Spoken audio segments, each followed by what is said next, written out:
Everybody, welcome to Wicked Good Show. I guess welcome back. It's been quite a while, but I had to pop this border back open. I had to get it going for a very, very special episode. We're talking to filmmaker Caleb Chamberlain, who's making a new six-part web series based on the fantastic game, somewhat underrated, I would say, though. Maybe we'll get some new stuff soon. Titanfall. Caleb, how you doing? I'm doing good. I'm doing good. Thanks for having me on the show. I'm super excited to not only nerd out about gaming, but also kind of reveal a little peek behind the scenes of how we made all this. Yeah, well, thanks for coming on the show. I mean, I cannot overstate it. This series looks like it's going to be incredible. You've put in so much work. It looks just like a dream for a Titanfall fan. So the title is New Frontiers, correct? That is correct. Titanfall, New Frontiers. We try to go by New Frontiers as much as possible. So Yep. like, Yep. you know, Yeah. Okay. New there's not that Frontiers from IP here on grab. out. We're just, yeah. So New Frontiers is the six-part series. So it's going to, at the time of recording, we're about a month out.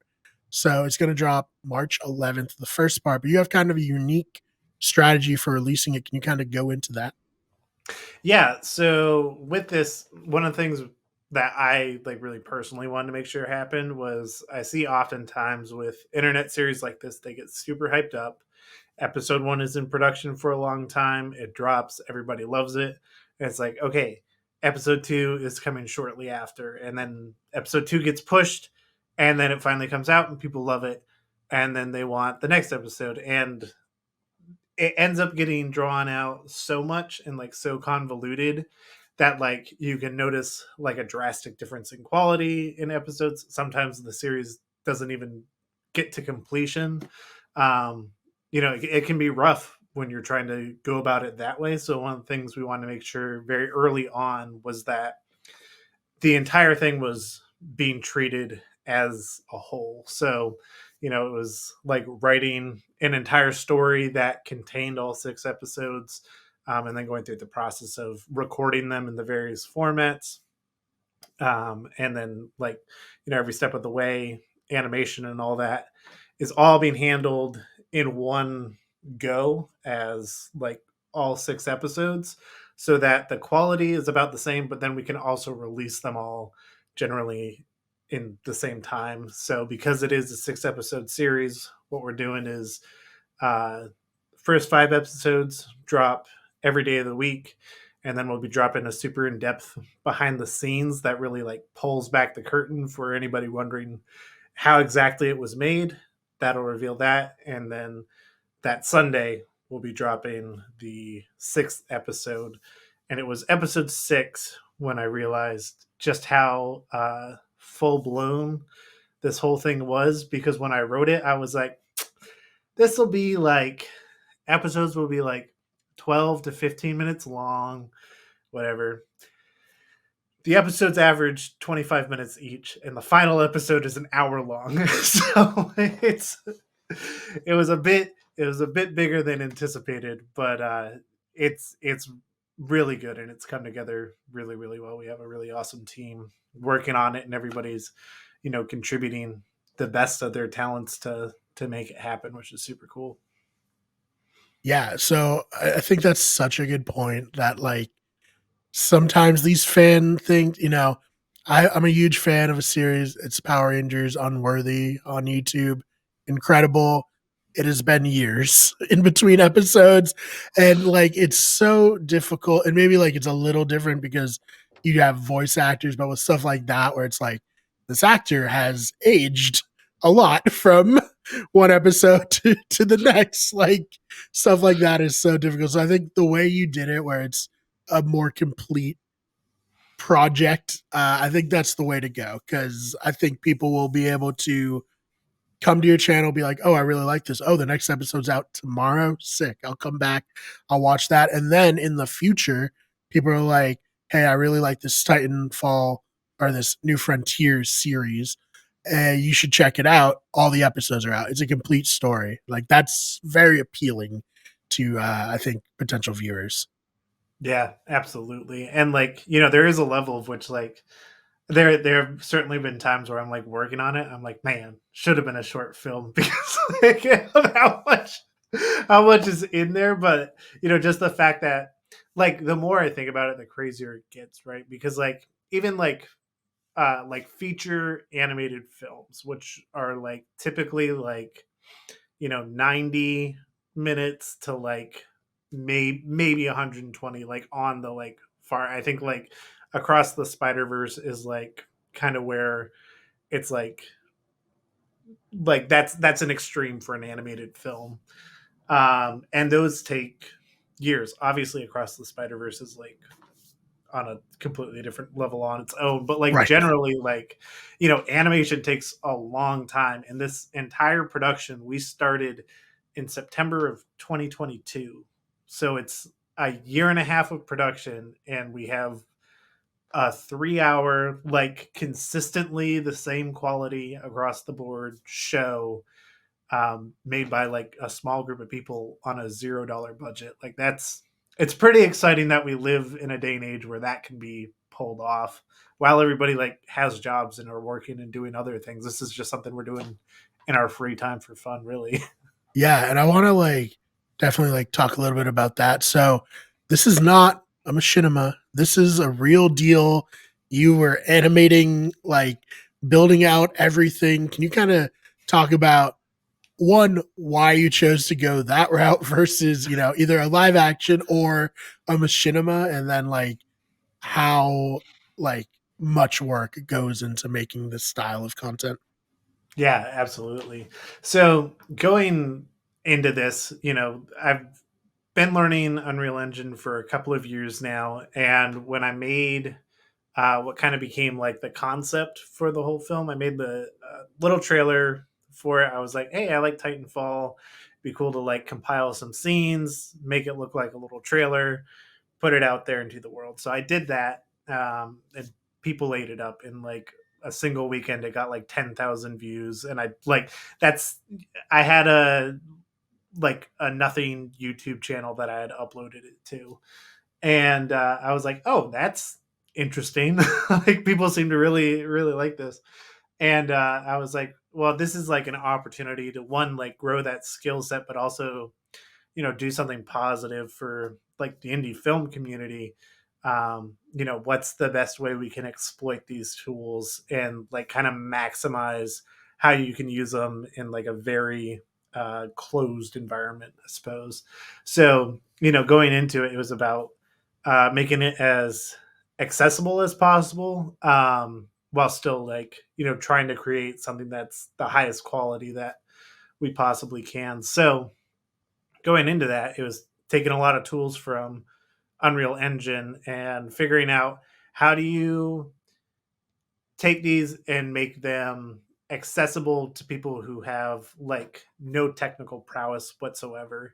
So through a few technical tests and whatnot, we figured out a way where actors could record their face with their phone just on the selfie camera and do a performance, and then we could translate their face data into motion capture data for these digital humans called metahumans in Unreal Engine, to where whatever expressions they're making, as they're speaking, it's coming from that character. So that was like kind of step one. Step two, which was something that was already in the works of being figured out with that original concept trailer, but was doing the motion capture using Rococo Smart using a Rococo Smart Suit Pro, which is a really affordable motion capture system. So, it was then about taking the actors' performances and then essentially acting it out again in the motion capture suit, so that it matched fairly closely to what their original performance was. And then, combining those things together and figuring out, like, all right, now we can turn this into a scene. We have like the data of the actors and the movement and everything, and now we can start compiling that into a scene. And so, it was really from the get go, it was about how do we figure out how to make that uh, where any actor can participate in this. And using the phones were a great vehicle, but it was also a question of, you know, if you have 40 different voice actors and each one has a different phone, then you have like different audio coming from every single different phone. And then around the time that we were trying to figure this out, there were all these new development of AI tools like Adobe Speech Enhance and Descript Studio Sound that allowed you to take anybody's voice and run it through there, and it cuts out all the background noise and it makes it sound like it was recorded in a studio. So we have actors who with $40 phones in their closets recording, and we have professional voiceover artists in their studios with their cell phone recording themselves. And like that's how everybody in the entire show is. And there's a certain level of, when you're watching it, even myself, it's like, even if it's not like uh like 100% perfect, and like things rarely are. I was watching Love, Death and Robots earlier today, like some of the stuff from season 1, and I'm like, there's some cases where like you can even tell, even though this is like the highest bar of digital animation, at least in 2019, like it, even still there were levels of like, oh, it's fake. But like, in our case, we're able to do that with people from anywhere on any device, and we were able to compile like an actual story. I was telling one of our behind the scenes guys, I was like, the crazy thing is that like, if anything else, this actually just plays. Like there are scenes and there are people talking and it goes back to back, and like you watch the story unfold, and at the very least, like that is a high level achievement. So the fact that like anything after that is extra. Yeah, no, exactly. I thought like, so that was your latest. I guess is like a background vlog, just like background video on your YouTube channel, Plot Coalition, where you talked about having the different, audio professional levels and like how do you equalize it. That's so fascinating. That's something that like I don't think like an average person who like isn't like a filmmaker, isn't in kind of this world wouldn't think about, but it's like so important and to kind of like unlock filmmaking in a new way because animation historically very expensive, very time consuming, but now there are these tools out there that kind of like democratize it for the masses and for people to make these types of fan projects or any kind of project. Now you've learned so much. Maybe the next thing you make is in the, I don't know, I don't want to speak to that, but like maybe you're like, I never want to open Unreal Engine again. I don't know, but I just think that's like such a cool story from just like a filmmaker's perspective. Yeah, no, absolutely. And yeah, there are definitely more Unreal Engine projects that I want to do after this. So those will be coming, but it is like, after doing it for so long, and like, there's a certain level of, I know when I put it out, like one, like the technology has just gone so far and above even when we recorded with the voice actors. There's even better technology to do facial motion capture and all that now, with phones. But like I know, like when I put it out, I know from the get-go like I could already do it better, but I'm also okay putting it out because like that's how I got to that point, was compiling this entire thing. Mhm. So that's, to me, that's the achievement. And like, if there's a janky moment, then whatever, like we minimize the jank as much as we could. Mhm. So No, I think that's smart because you see, like, Kickstarter video games are like, oh, they start making something and then like technology progresses and like, well, we need to do that now because it's like, new. And then like you just get in this kind of like perpetual starting over and then it never comes out. Just, what's the saying? Like, out is better than like perfect but never release. right. Like it's just like getting something out is way more important than making something perfect because like you said, people are going to be forgiving of any like potential janky elements. But I want to kind of ask, why Titanfall? So you have this Unreal like engine where you can make practically anything. What is it about Titanfall that drew you to it as like a fan generally, and then like as a filmmaker? Like, just kind of take us from there. Yeah, so way back when I was working on that original trailer, even before that, it was legit. I was playing Titanfall 2. My brother in law was over at our house, and I was running around in it, and him were just kind of like talking. I wasn't like totally paying attention to the gameplay, but I was like, this would be something interesting to recreate in Unreal Engine. Just like recreate a scene, so they have like, you know, these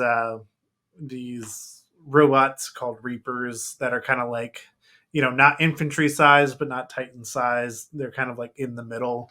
But like if you came up against one like as an individual, like it would certainly be intimidating. And so like that was my initial thought, was like, how terrifying would that be in real life? So like that kind of became that first concept trailer, was just that idea of, you know, how to put that together. And then, once those ideas started flowing, then it was, well, what other scenes could be done? And it all just kind of spiraled from there. And as I was working on that, initially it was just for, I want to be able to showcase what I'm capable of in Unreal a year after learning it, because I had started the year previously just tinkering around in it for the first time. And I wanted to kind of show what that progress looked like. And while I was working on it, my brother in law was like, "You should check out the Titanfall subreddit." I was like, I'm never even like been on Reddit except for like to go on forums when like there's a problem, and it's like, go to Reddit and figure it out. But like I Yes. never created an account or anything. So I was like, sure, I guess. So I hopped over on there, and like, when you inform like fans who are starved for something, like they go nuts. Yeah, So make no mistake. The Titanfall fan base is starving. They're any crumb of content. I mean, yeah, I'm sure you saw it a few months ago. They worked themselves up, convinced themselves that Titanfall 3 was going to get announced, and it was just like, I don't know. I don't know if it is, and it wasn't. yeah, no, and like, that's a whole other, thing of it, is like, as much as, I mean, that's something we can get into in a little bit, but yeah, feeding off of the nostalgia or like people's excitement just to like kind of push this out there, has certainly helped it, but it's also like it kind of curbs the blow when they're like, Titanfall 3 is coming, and then it doesn't, but it's like, hey, but we got you with some content. Yeah, New uh Frontiers for real, actually coming. Exactly. That's a guarantee. Uh, yeah, no, but so I was working on it in that capacity, and then like, the fans came out in droves, and like I said, when I first uploaded that, it got 10,000 views in a weekend, and I was like, that was unexpected. I was expecting this to get like maybe like 400 views in total, and like that was just gonna be it. But it, kind of blew up, and like tons of people wanted to get involved like right out of the gate. So I knew there was something special there. So I just, kind of started pursuing what would it look like if I took it another step further, and got to talking with the community, kind of figuring out what they would want to see, but then also taking into account like, okay, how can I now use this to enhance filmmaking? And one of the main things that's like always bothered me about filmmaking is the fact that you go around, you go to different film sets, different events and whatnot. You meet all these people, but you never really get to work with them, or like you work with them on one project and then they move away or you move away, and like, that connection is effectively gone. Which like that part of it kind of sucks, because when you go to do your next film, you might be like, ah, man, I really wanted this person to be on it, but they don't live here anymore, or I don't live there anymore. So like, what do we do from here? Whereas with this project, it was like the first opportunity where it's like, I have like 15 years worth of connections, and now I can go through and ask each of them, but really get like my all-star cast and crew to be on this. And so that, like, out of the gate just got me super excited to make it, because I was like, I get to work with all these people I've loved working with in the past, and we actually get to create something that's like, everybody gets to give a little piece towards it. And on top of that, there were just so many talented people that came over from that Reddit community, or people who saw it on YouTube, um, who reached out and wanted to get involved. So I've even met new people through the internet who have gotten involved in production to make it that much better as well. So it's been really crazy, but very community driven, and that's made it like a super cool process. Yeah. Oh yeah, let's talk a little bit about that. Like, what was, your Nick Fury now? What was putting together the team like? Or like, who are the big players here that you want to kind of like give a little shine to? Oh man, I mean, first out of the gate, I got to give like the biggest shine to Cindy Maples. Me and her had worked together at a production company, and she had done some acting. Me and her did like a short film together. She was a part of that, and then she ended up moving to Wisconsin, where she does professional voice work. Her and her husband. Um, but like I knew I always wanted to work with her again, but I was like, you know how do I How? do that? How do I make Yeah. that happen? Right? She lives in Wisconsin in the middle of nowhere. So like, how does that happen? And she was the first person I reached out to when I was doing the initial concept trailer. She's the voiceover in that. um and at that point, she didn't really know, like, she didn't know anything about Titanfall. I was like, hey, like, there are like 3 or 4 lines. If you give me some variation, that'd be fantastic. And she was down to work with me again. So she got involved in that. And then I let her know. I was like, after it came out and was kind of blowing up, I was like, hey, like, I'm thinking I'm going to do something more with this, like, would you be interested? And she was gung-ho, like, right off the bat. And it was really her excitement, like, right out of the gate, of like, oh, here's an opportunity to work on something that, like, could change the way we do things, like, indefinitely. Like, I was like, oh, maybe other people would think that's pretty cool. So I started reaching out to like all these different people that I'd met over the years, and figuring out like, um you know how I would like write certain characters, because I was like, not necessarily trying to typecast, but I was like, oh, this person would like play this character really well, and figuring out what that would look like. So initially, in the story, there's kind of a mentor and the student relationship that originally were like two veteran peers that were like eye to eye, and then like, how do you split up that relationship? And one of those characters would be played by Cindy, who's the lead, and then the other that I had in mind, was my friend Sherry Lee, who I've known for many, many years in the film community. And she lives out in Tilton, New Hampshire. So, you know, an opportunity to, bring people from miles apart together. And when I was initially looking at that and trying to write it, it wasn't really working out, mainly because Cindy and Sherry are almost too similar, to where it's like there'd be a hard time trying to separate the two of them from like an audience standpoint.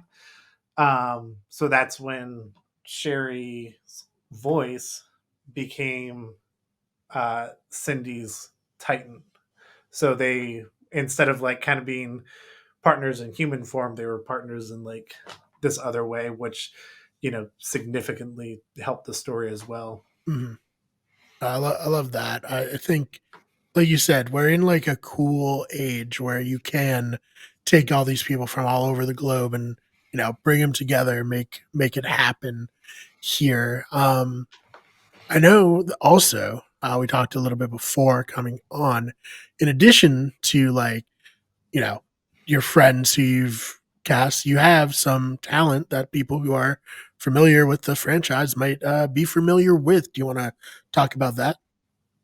Yeah, no, absolutely. So I think, there were lots of people that came from the community who had just reached out.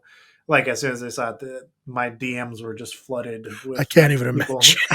imagine. And to this day, even like literally the video that we were talking about before, like there was somebody in there, like, what can I do to help? Right. Like, so it's I a mean, I was one of them. I was like, "This is sick." Whatever. Like, if you want to come do an interview, I don't have many subscribers, but like I know how hard it is to get anyone to talk about what you're doing. So, like, please, But right. yeah, Yeah, no, so like it was tons of like those interactions, and like with that, it's going through kind of figuring out where people are best placed. But I think one of the coolest things to happen with that, and even though I could say that it's we have somebody from the actual game as a part of it, it's not actually that, but although that is pretty cool. But it's this guy named Justin Foster. He had reached out, super humble dude. He reached out like he was willing to be, dead soldier number six, like who goes like that's what he was willing to be in like the whole thing. Um, and I got to chatting with him, and he was like, "Well, I have like a voice reel. Do you want to hear it?" And I was like, "Yeah, absolutely. Like, send it my way." And I listened to it. And I was like, "This guy's a professional." Like, what? He's like this reel's got like commercials and stuff in it. I was like, "What in the world?" So I asked him. I was like, "Hey, Justin, like I listened to your reel, and like even though like there's nothing in your reel quite like it, I think you could play Jack Cooper like super well. Is that something you'd be interested in?" And he was like very very on board for that. And so the character of Jack Cooper is played by a Titanfall fan who came from the subreddit community. right. So, and he sounds, and like he plays it like he plays it incredibly well. Like he gets the essence of the character, Hmm. like brings a different spin on it without it being like this massive departure where Yeah. it's not going to be a Master Chief situation. Like Yeah. I it's don't want to get into. Yeah. I'm not. but yeah, no, it's just it's crazy how that worked out. But it's also like the coolest thing that a Titanfall fan Mm, got to be the voice of this character that millions of people has played as in the Titanfall 2 campaign. And he gets to lead that rather than me going to somebody that I know and being like, hey, like let me introduce you to this character and like yeah. everything about them. Like you already have somebody who's so ingratiated and knows Mhm. what the lore is, who the character is. So that was super special. And was also like a professional, like you said, like you just Yeah. kind of like, oh, okay, that's a different level. So funny how stuff works out like that. It's true. It's true. Yeah. And like, there are that's one of the really cool things about this is like, there are some cases where it's like, full-fledged voice actors who have been doing Mhm. it for 30 years. And then in other cases, like there's a character that I wrote and I had a really hard time casting the character, and I was asking a few people and like it just wasn't working out. And I was like, what in the world? Like I I I know I wrote this based off of somebody, and I couldn't quite figure it out. And I have a friend. Her name's Mackenzie. She's like a diesel truck mechanic, Right. and I was like, she sent me like a really like dark meme or something, and like then it clicked. I was like, wait a second, I wrote this based off of you. So, like, I was like, do you want to play this role? And she like way back in high school, like she used to help me make videos. Like we just make a whole bunch of stupid videos, and that's how I learned how to do this. And she was like on board from the get go. So like, you know, this we were friends when we were. I mean, we're still friends, but like like we were friends when we were teenagers, and she's a part of this just as much as somebody who's been in the industry for 30 years. Right. So like kind of being able to bring everybody together at the same level Mhm. was super cool. Yeah, that's that's so funny. It's just like, "Hey, do you wanna do this?" So was she like, you know, other than what you guys did together, was she at all in the realm of acting or anything? Or was this kinda like, "Hey, do you wanna just do this and see how it goes?" It was definitely more of that. Like she had Yeah. done me and her had done some things before, and like there were some music videos that I had shot where like I had cast her in Mhm. kind of like more like nonverbal roles. Um but she's very outgoing, kind of larger personality. And so when I reached out to her, I was like, "Hey, like this is the role, this is the character," and she was like, "Oh, so it is just me." It's And just I me. was like, "It basically is. It really Oh, comes down man. to that." So, Hey, watch and her. She's she gonna have got she a got huge career after this as a who voice knows, actress. maybe she did say she was like super into like the whole like suit, and a lot of people were like just fascinated with like this idea of like, oh, like motion capture in your living room, that's pretty cool. Oh, yeah. That's incredible.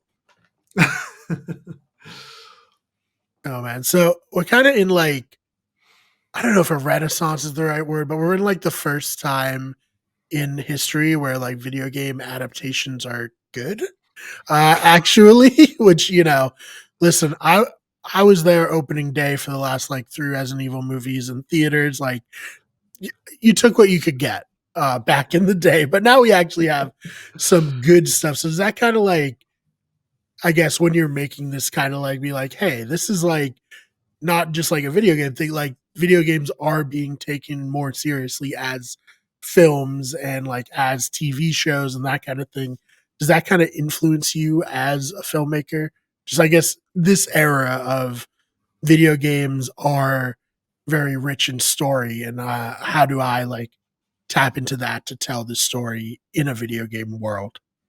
Yeah, absolutely. And I think I think video games have had it figured out for a while where they were, like you have like your fun video games and then you have like your story driven video games, which are still fun, but they're just like a different medium for telling stories. And that kicked off with The Last of Us way back in 2013, and has really like evolved into like something like God of War Ragnarok, where it's like, the most impressive production you've like seen in any medium.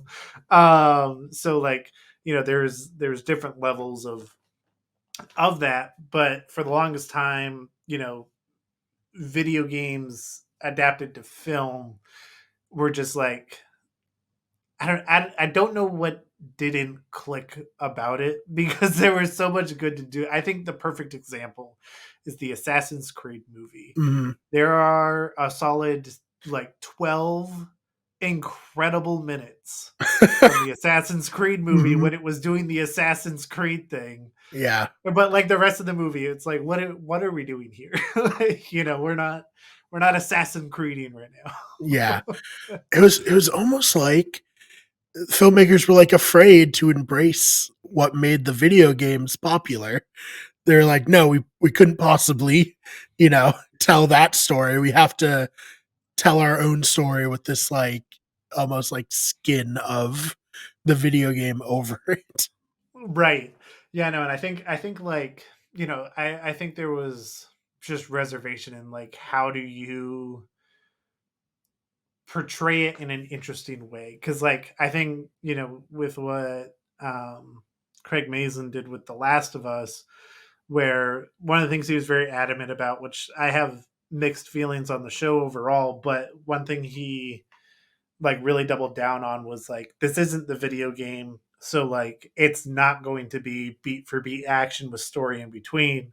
It's going to be beat for beat story with action in between, and like that's the approach he took, because he's like, it's a different medium. You can't like just have nonstop action, because then people are going to become desensitized to it and then not really care about the characters, whereas in a video game you're playing the character, so it's a completely different mindset that you're in.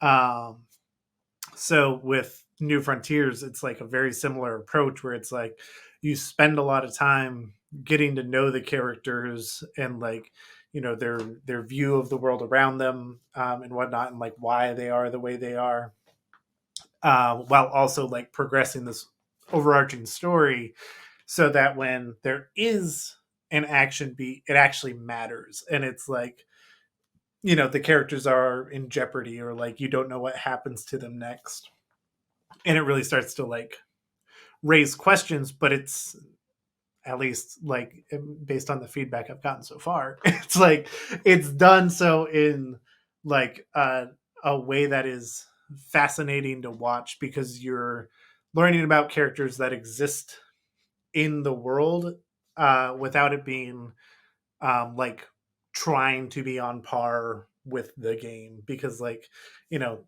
the game is an incredible nonstop nuts to butts action sequence, but it's like you can't, I mean, I guess you could do it in an animated series, but like it'd be wildly different, and it wouldn't live up to what the game was, because at the end of the day it's like people would just rather play the game if they wanted that, Right. No, that's such a great point. Just yeah, like you said, different media it's for different things. But yeah, if it was just an action scene, yeah, just play the game instead.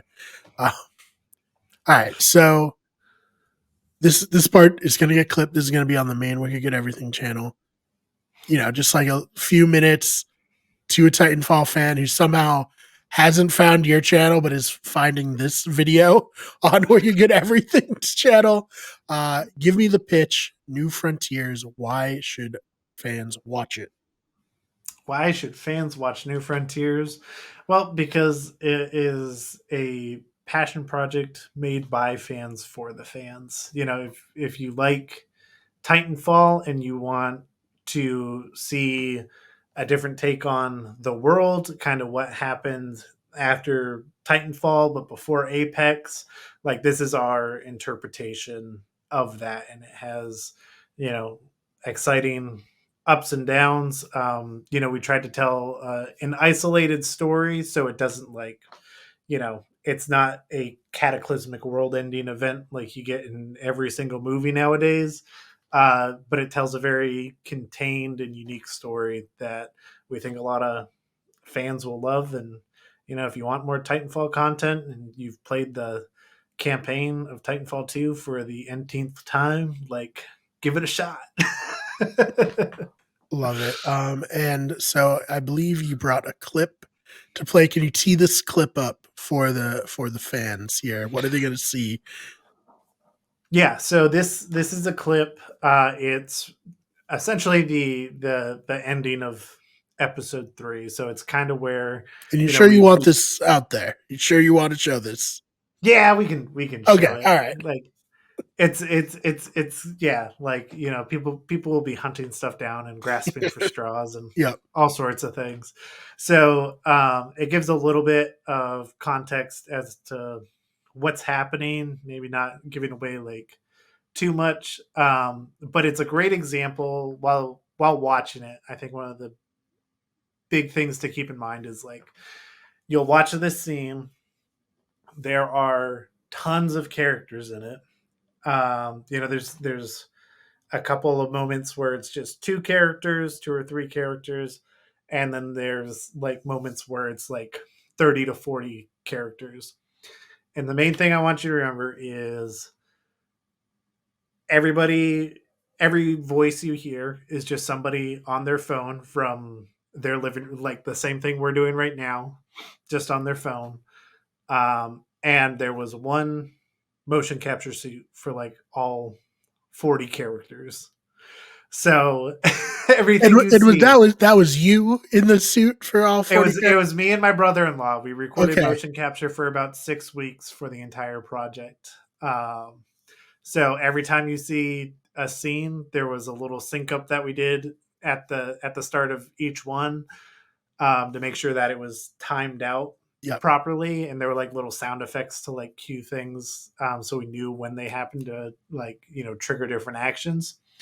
But generally speaking, it was all like just doing it over and over and over and over until we had everybody's mocap data, and then we're able to like, all right, here it is. Now we can put it into Unreal Engine, and then all right, now we have these scenes, and we're cutting back and forth in between them, and now it's editing like a movie, and everybody's audio is cleaned up and whatnot. So, you know, what you're watching is just a bunch of hollow digital 2D pixels that were on my computer,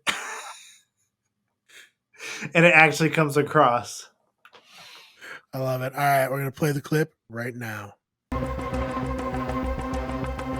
Stellar job, Gila. Your projection was well executed. That last region really did it for me. Now my projections have data from my movements. The more I execute, the better they can imitate me. Well, it still takes a talented pilot to have that level of performance. I'll cherish the compliment. I know they're rare. And that's how I'll remember you if I get stuck in the past. Hey, that's why I can bring you back. So, where do we want to go get started? I'll be traveling back to when this outpost was still active. Being closest to the briefing facility will be our best bet to find Track Cooper.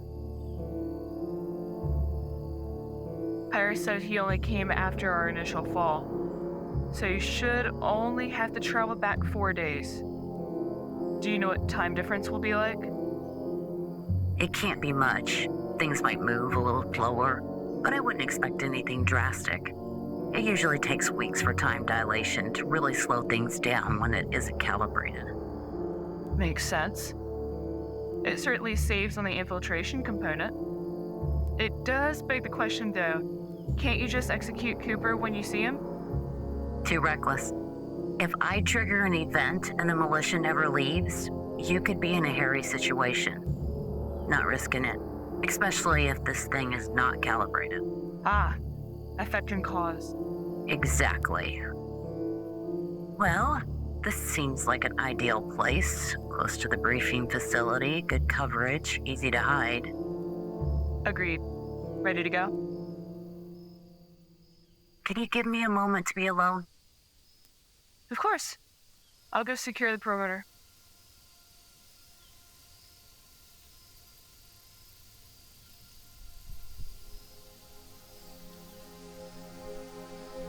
Bean. I'm sorry. Truly sorry.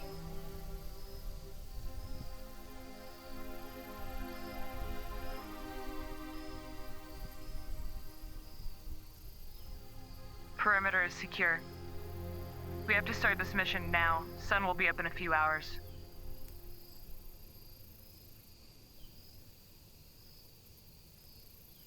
Ready, Solis? I'll see you on the other side, kid.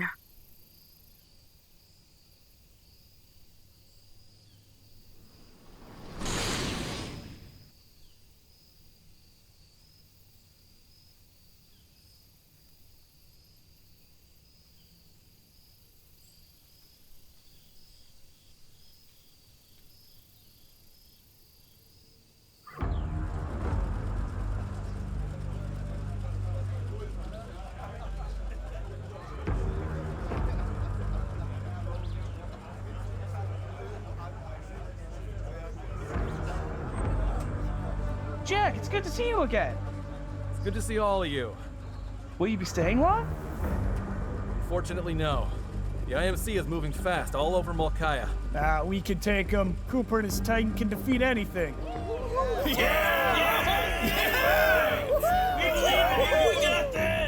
Our most precious resource is protecting the Pania colony of the North. Pack your bags, men. United, we can defeat the IMC! Let's go!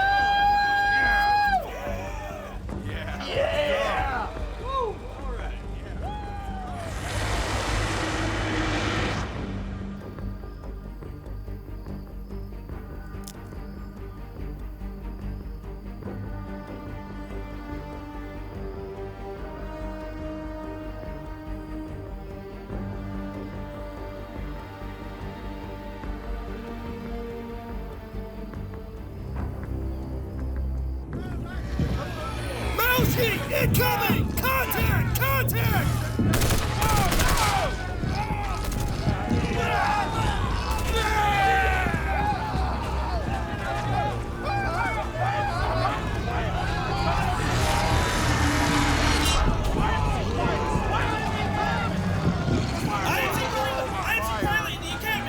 They're trying to corner us!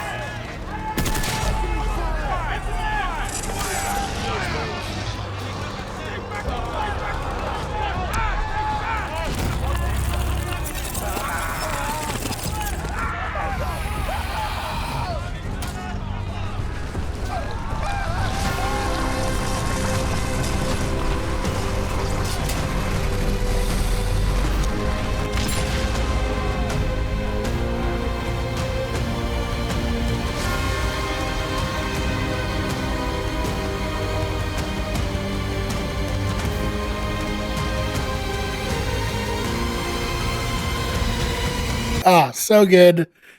So insane. I still can't believe that you like made the whole thing like that. Like you said, with all the different parts, like 40 people you said in that crowd shot. Just it's gonna be Yeah, incredible. Can't wait to see every the single rest. person, every single alien, Mhm. like all that is, Yeah, the aliens are different. so insane. So good. The guy Yeah, getting so so good. I mean, I cannot wait to watch the rest of this. And I like totally ready to binge, you know what I mean?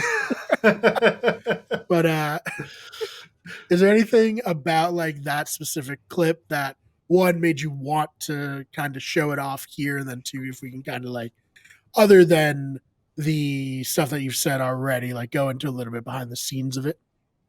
yeah, so one, it's like the most spoiler free clip that I can Right? Yeah. share with, even though it seems like it is kind of spoilery. Like Yeah. you definitely like see it coming, like in the Mhm. story.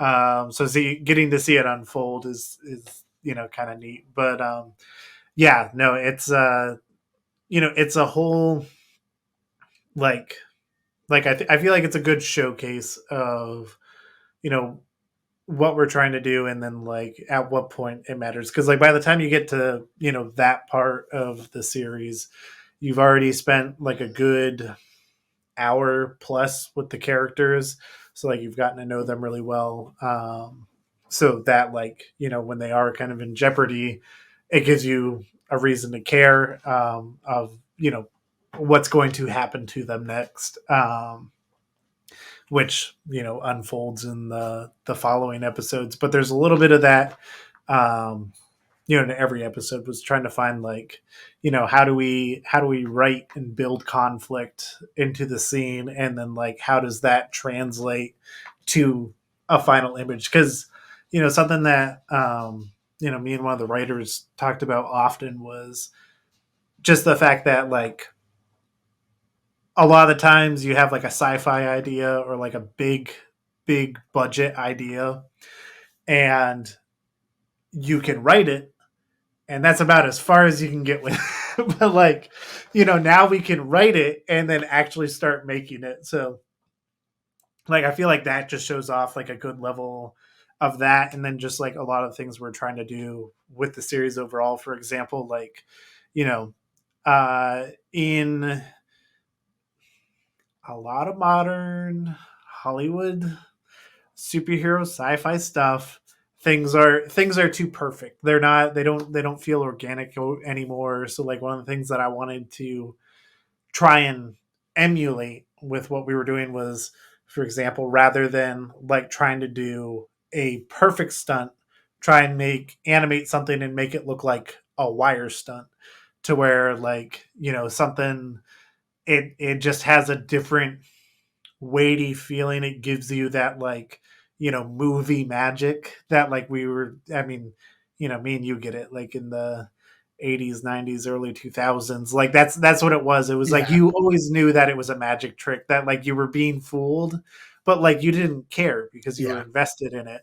Whereas like now it's like it tries too hard to be like too perfect, to where it just doesn't come off as authentic anymore. So that's something Mm. that we tried to do in here. So like you can even see like in the clip with the alien jumping down, like that we tried to treat the performance and the animation of that to feel like, like even though it's a creature, like it still feels like it's being lowered down on wires Right. or whatnot. Or like there's another part from episode 2 that I had uploaded on the channel. Like I uploaded a 15-second snippet of it, but it's like where one of the pilots jumps up onto a grunt and like kind of straddles them to like stab them in the Mhm. head. But like the way we did the motion capture for that, we wanted to make it feel like an authentic, like if we were shooting this in real life, like, she'd be on wires and like she would jump up and like Mhm. kind of be in control of what's going on. But like, there then the magic is just painting out the wires, right? So like Right. how do we emulate that feeling in a completely digital environment to give it kind of that movie magic Mm. feel to it, which is what we tried to emulate across the whole thing, um, to make it, kind of recapture, what we were so used to seeing growing up. No, I love that, and yeah, I think after seeing that, people are. I mean, well, there's a whole channel of behind the scenes stuff, so I'm sure people are excited. But yeah, even more excited now. Um, yeah, and I guess is there anything that we didn't touch on that you really wanted to for this one? Anything that we didn't touch on? Um,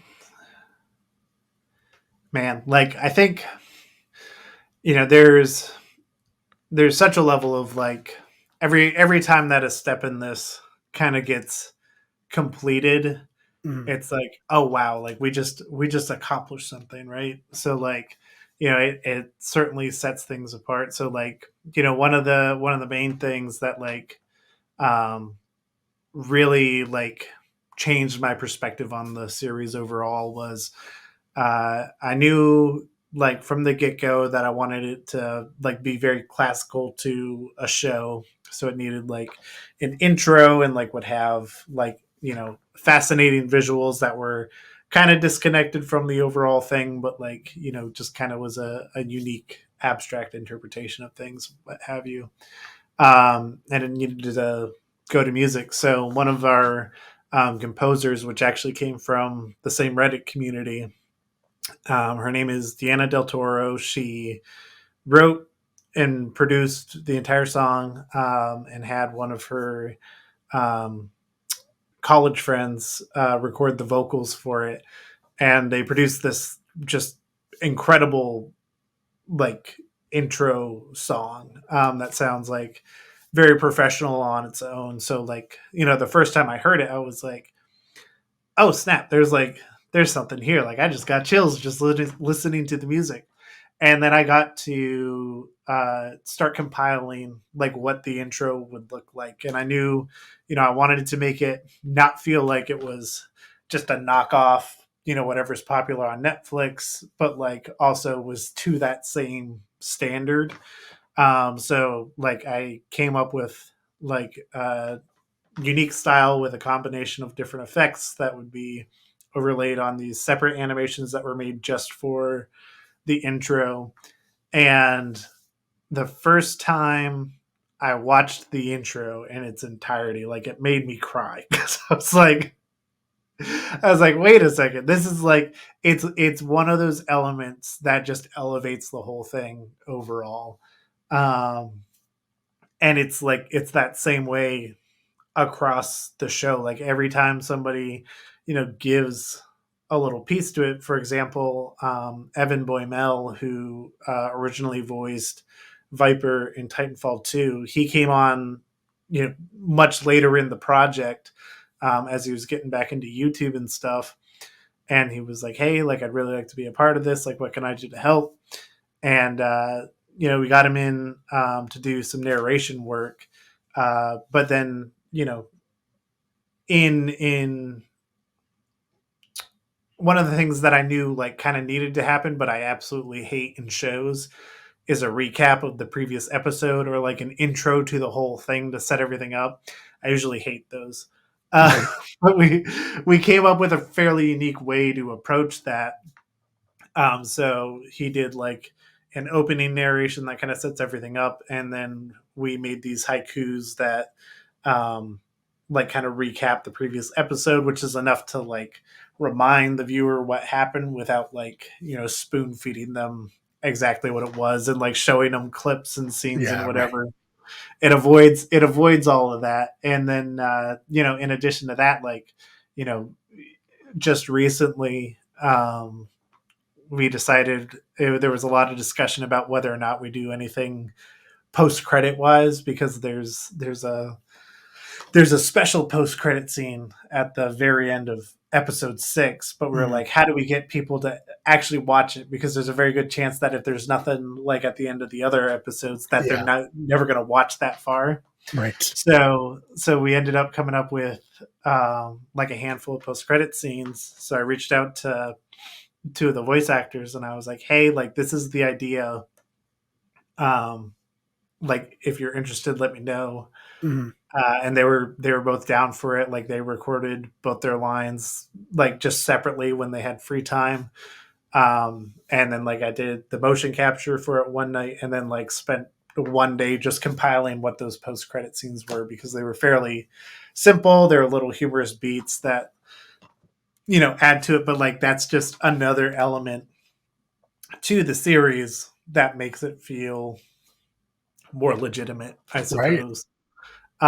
So that combined with everything that is contained in the episode itself, like just goes that much further. So it's all these little things just coming together and falling into place in a way that's like, there are still moments where like I'll look at something and I'll be like, like how can I affect this or change this? But like people don't realize when you shoot something for real and you're on set and you get it, that's all you have. And like right. there are some unique cases where you can go and film pickups of certain things, Sure. but Yeah, generally speaking, like what you got is all you have. yeah. And Not at our budget of stuff. There's not a right. pickups really. Right. And in this case, there was like right out of the gate there was this advantage of like, actors don't need to be in costume. They don't have to have already been on set for 8 hours before Yep. they do their scene. One of the actors, she is in a couple of episodes, but her entire recording session for all her scenes, all her beats took 30 minutes. Oh, nice. And Alright. like she recorded everything she needed for the entire series in that 30 minutes. And it's like the fact that somebody can just come on and like we can have this controlled environment where they can just focus on the performance, even if it's, a little different to, having your phone in front of you. And I Right, mean, I guess not in today's day and age, but like, be performing in front of your phone and right. then like, the other actors are on a Discord call where you're just kind of like listening for their line before you say yours. Mhm. But like having that much more control, I told Cindy at one point, I was like, I feel like James Cameron over here, because I'm like, we're not worried about these other elements. I'm just like, let's just focus on getting the performance of the scene, Mhm. which overall just made the entire project that much better, because you know we were able to focus solely on the moment of where we were with minimal distractions or problems, because we could control all of that Mhm. later on down the road. I love that. So, yeah, it's almost out. It's almost done. I'm sure, that's probably a relief, but, where can, I guess, people follow along a little? Can you plug, like, your YouTube, Twitch, anything you want people to go check out to stay in the loop? And then, of course, be ready for new frontiers. Yeah, absolutely. No, so Plot Coalition is the YouTube channel. That's where like all the updates get pushed out. So if you're subscribed, you get the community member feed posts, where that's where I've been updating a lot of things, because YouTube really likes when you use that feature. So I've been using that a lot. And yeah, there's great backlog, just kind of documenting from my perspective what's happened so far. And pretty soon here we'll have the compiled behind the scenes that kind of gives everybody's perspective who worked on it. Well, almost everybody, a lot of people's perspective on, because there's a lot of people involved, but getting all that perspective, all that is over on the Plot Coalition page, and that's also where every single episode will be uploaded. It's entirely for free. Currently, Plot Coalition isn't even monetized, so there's minimal ads. So you're gonna get the best experience by following there. And then if all goes according to plan, March 11th, episode 1, and every subsequent episode after that. All right, so yeah, please go check that out. Like you said, minimal ads. What could be better in this day where everything is an ad at all moments? You scroll 2 times on TikTok and you're in another ad. Like it's some premium content for free. So please, no. I do hate that YouTube makes money off of my videos, and I don't. And you don't. Insane.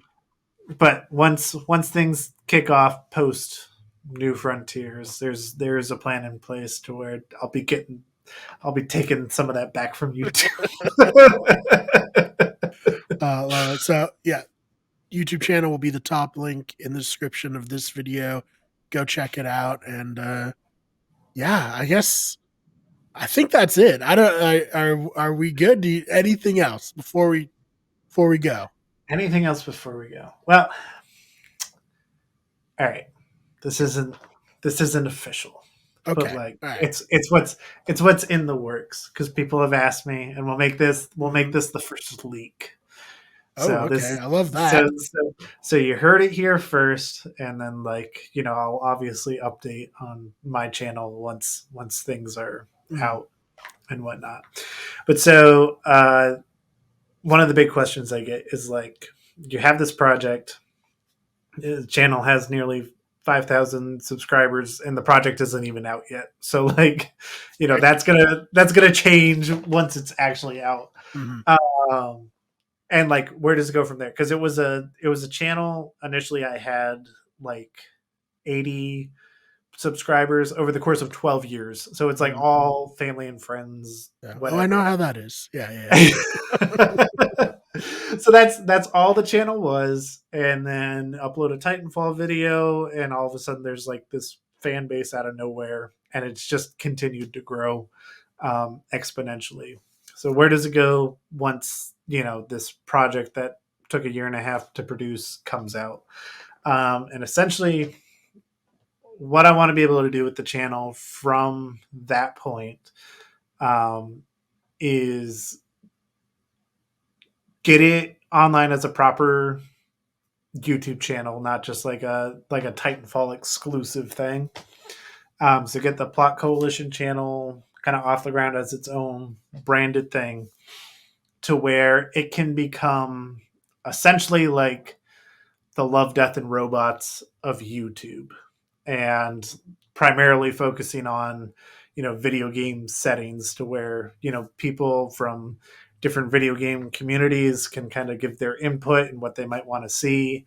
I'll probably put it out there hey, if you had to choose between these 2 video game worlds, which one would you want to see a video from? That's what I want to be able to do with it, doing much shorter content but very high quality, to where we can put out a few of those a year, combined with other channel content, just to keep things alive, and so people aren't wondering when the next thing is. And then in the very same vein as we've been doing with the Titanfall project, just giving those regular updates, just to let people know where the project that we are currently working on is at. So that'll be the next step for it. And hopefully in the same way that we've done with Titanfall, just involving community members of those fan bases and whatnot, to make the best thing that we can, but in a much more compounded way, to where not everything is a 3-hour long series. Yeah, right. Not everything takes a year and a half. taken after. Oh man. Well, you ever need a voice actor, let me know. I'd love to help out any way I can. So Hey, absolutely. I'll yeah. take you up on that. Yeah. Any whatever, like you said, grunt number 7 dies immediately. I'm there. I'm your guy. Oh man, but I love that. I love, the idea of like keeping it going. This isn't the end. This is the beginning. This is the ground Right. floor. I feel very Yeah, lucky no. that we get to do the interview now, and then people, in the future, be like, "Oh shit!" Like they interviewed Plot Coalition like way back then when you had 4,000 subscribers. I will say this will kind of be my parting saying, Yes. and it's something that I realized a few months ago, and I was telling my wife about it. Uh, Titanfall: New Frontiers is the most difficult it will ever be to produce something like this, and with the technology that's out there, I mean, it certainly was difficult and there were its hardships, but like it's getting done, and that's something. And the fact that like every few months there's new technology that makes it even easier, to where whatever I do next will, just because of new technology and things, making all that a breeze, the stuff that I would get hung up on before, like that's exciting. The fact that anybody can be able to go out there and do this. One of the actresses in this, she's younger, but we interviewed her for the behind the scenes stuff, um, and we kind of got into that conversation just about how like her generation of filmmakers are going to be like a completely different level than like what we can fathom right now, because we're putting this thing together and it's cool and whatnot, but like imagine when like her generation is like where at my age and they're making stuff, it's like that's going to be insane. So that makes it super exciting, and I can't wait to see just how much more this evolves and the stories that are able to be told, just because people now have the freedom to be able to tell those stories. Yeah, I love that. And you think about it, like, I come from like a more sketch comedy like background. It was insane to think like we can just take this Sony Handycam and like record and edit it and just put it on YouTube and anyone can watch it. Like that was insane. And now people can make full movies, you know. And like you Yeah, said, no, it's just it's gonna get crazy. better and better. Yep, it's going to get better and better and then easier to do. So that's exciting to me. Awesome. Well, thank you so much for coming on. This has been super fun and I'm so excited to see it all come to fruition for you. Yeah, it's going to be a good time, and thank you for having me on. Of course. And thank you all for checking this out. If you liked it, please subscribe. More importantly, Plot Coalition, go check the channel out, subscribe there. And yeah, we will see you in the next one.